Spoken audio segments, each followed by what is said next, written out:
Hello friends, कैसे आप सब। मेरा नाम है अहमद और स्वागत है एक बार फिर से आप सभी का बिजनेस और मोटिवेशन की दुनिया में। तो इस वीडियो में हम जानेंगे कि किस तरह से हम अपने इलेक्ट्रिक शॉप का बिजनेस स्टार्ट कर सकते हैं और उसमें हम किस तरह से जल्दी ग्रो ला सकते हैं और किस तरह से हमारा सेल ज़्यादा होगा, किस तरह से सारे लोग मेरे ही शॉप पे आएंगे। वो सारी बातें आज हम जानेंगे इस वीडियो में। तो लेकिन उससे पहले अगर आप इस चैनल पे नए हैं तो जल्दी से चैनल को सब्सक्राइब कर लीजिए और बेल आइकन पर भी क्लिक कर लीजिए ताकि मेरे आने वाले सभी वीडियोस के नोटिफिकेशन आपको मिलती रहे और आप बिजनेस से रिलेटेड नॉलेज लेते रहे। तो चलिए अब हम शुरू करते हैं अपने आज के टॉपिक को। तो फ्रेंड्स, आप भी चाह रहे हैं कि आप एक इलेक्ट्रिक शॉप का दुकान खोले, उसमें आप होम वायरिंग के लिए या फिर फैन वगैरह, मिक्सर, ग्राइंडर, सारा कुछ आप चाहते हैं कि आप इन सारे चीज़ों का इलेक्ट्रिक शॉप का दुकान खोलें। तो उसके लिए आप किस तरह से दुकान खोल सकते हैं, किस तरह से अपने शॉप को बड़ा कर सकते हैं और किस तरह से अपने शॉप में ज़्यादा कस्टमर ला सकते हैं। तो फ्रेंड्स, मैंने अपने पिछले वीडियो में बताया था आपको कि किस तरह से आपको अपने दुकान पे ज़्यादा से ज़्यादा कस्टमर लाने हैं। और अगर आपने उस वीडियो को नहीं देखा है तो आप उस वीडियो को देख लीजिएगा, मैंने उसका लिंक डिस्क्रिप्शन में दे दिया है। और इस वीडियो में मैं आपको कुछ नई टेक्निक्स बताने वाला हूँ जिससे कि आप अपनी दुकान पे कस्टमर जनरेट कर सकते हैं और वो कस्टमर बार बार आपके पास आएंगे। तो अगर आप भी चाहते हैं कि आप इलेक्ट्रिक शॉप का दुकान खोलें तो सबसे पहले आपको अपने लोकल एरिया में देखने होंगे कि वहाँ पे जो भी इलेक्ट्रिक काम करने के लिए इलेक्ट्रीशियन है वो कितने हैं, और आपको सारे इलेक्ट्रीशियन से कांटेक्ट करना होगा और उन सभी से बात करना होगा कि अगर आपको कहीं भी काम मिले, आप किसी भी फ्लैट में किसी भी घर पे काम कर रहे हैं और अगर आपको मटेरियल की ज़रूरत हो तो आप जिस भी कस्टमर का काम कर रहे हैं उसे आप रिकमेंड कीजिए कि वो हमारे शॉप से आकर मटेरियल खरीदे। और जब वो कस्टमर आके मेरे शॉप से मटेरियल खरीदेगा तो आपको कुछ नहीं करना है, बस आपको उसके बाद हमारे शॉप पे आना है और आपको मैं उसमें से मेरा जितना भी प्रॉफिट होगा 5 से 7% उसमें से आपको दूंगा, बाकी का प्रॉफिट मैं रखूँगा। तो इस तरह से अगर आप करेंगे तो सारे इलेक्ट्रीशियन जितने भी है, सारे लोग अगर किसी भी जगह पे काम करेंगे और उन्हें मटेरियल की ज़रूरत पड़ेगी तो वो आपके पास रिकमेंड करेंगे अपने कस्टमर्स को कि आप वहाँ चले जाएं, वहाँ पे अच्छा मटेरियल मिलता है। और ज़्यादातर ये देखा गया है कि आपके घर में जो भी इलेक्ट्रीशियन हो, कारपेंटर हो या फिर किसी भी तरह के लेबर मजदूर भी काम कर रहे हैं तो वो लोग आपको जो भी रिकमेंड करेंगे कि आप यहाँ से जाके मटेरियल खरीद लीजिए, आप यहाँ से जाके माल खरीद लीजिए, आप ये सामान यहाँ से ले लीजिए, आप वो सामान वहाँ से ले लीजिए। तो सबसे ज़्यादा बार देखा जाता है, 90% बार देखा जाता है कि लोग वहीं से लेते हैं क्योंकि उसे रिकमेंड किया गया था। और इस तरह से अगर इलेक्ट्रीशियन भी रिकमेंड करेंगे तो कस्टमर्स आपके शॉप पे आएंगे और जब आप उनसे अच्छा व्यवहार रखेंगे, मैंने अपने बहुत सारे वीडियोस में आपको बताया कि आपको कस्टमर से हमेशा अच्छा व्यवहार रखना है, कस्टमर से कभी भी उलझना नहीं है, कस्टमर को कभी भी ऊंची आवाज़ में नहीं बात करना है, कस्टमर को हमेशा रिस्पेक्ट देनी है।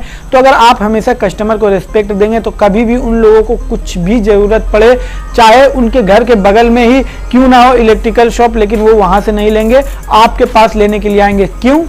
क्योंकि आपका रेपुटेशन उनके सामने अच्छा बन चुका है, आपके बारे में वो जान चुके हैं कि उनका व्यवहार बहुत अच्छा है, उनका नेचर बहुत अच्छा है। वहाँ जाने के बाद हमसे अच्छे से बात की जाती है और हमें जो मटेरियल दी जाती है वो क्वालिटी वाली होती है।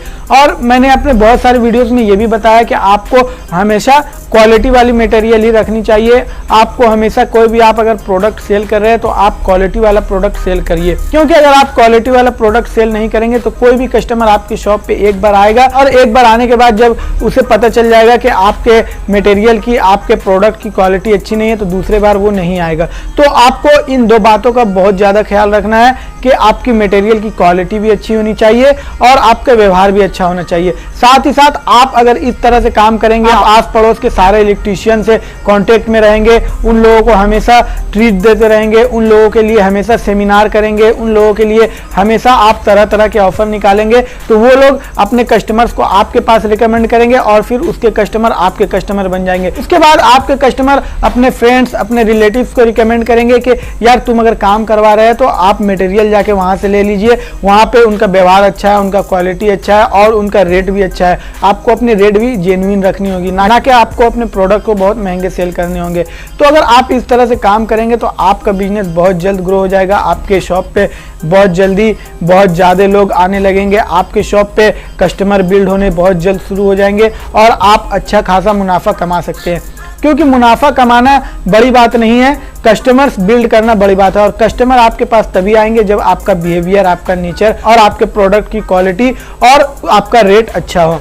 तो आपको ये सारी चीज़ों पर ध्यान देनी है, आपको इन सारी चीज़ों पे गौर करना है कि सभी चीज़ों में आपको कभी भी ढिलाई नहीं देनी है, आपको अपना काम पूरे फुल फोकस से करना है। और इन 5 बातों पे आपको हमेशा ध्यान रखना है, इन 5 कामों में आपसे कभी भी भूल चूक ना हो, क्योंकि एक भूल चूक अगर हो गई तो आपके कस्टमर आपसे भड़क सकते हैं और फिर वो और लोगों को भी आपके पास रिकमेंड नहीं करेंगे। और अगर कोई आना भी चाहे तो वो ये कहेंगे कि यार यहाँ मत जा, कहीं और से ले ले, इसका बिहेवियर अच्छा नहीं है, इसका नेचर अच्छा नहीं है, ये महंगे सामान देता है, इसका मटेरियल अच्छा नहीं होता है, इसका प्रोडक्ट की क्वालिटी ख़राब होती है। वो कुछ भी करके और लोगों को भी भड़का देगा।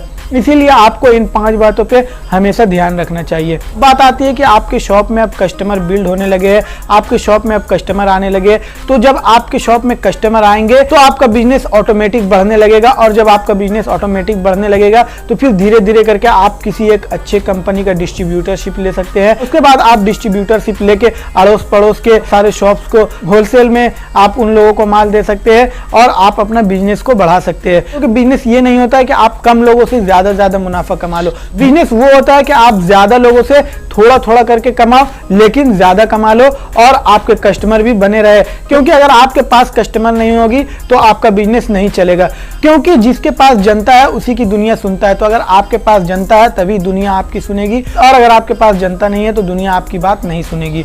तो उम्मीद करता हूं कि आप लोगों को ये वीडियो नॉलेजेबल लगी हो, तो जल्दी से इस वीडियो को लाइक कर दीजिए और ज़्यादा से ज़्यादा शेयर कीजिए। फिर मिलेंगे हम लोग नेक्स्ट वीडियो में इसी तरह के अमेजिंग बिजनेस आइडिया के साथ। तब तक के लिए टेक केयर, अपना ख्याल रखिएगा। सफल बनेंगे हम तभी तो सफल बनेगा हमारा ये भारत।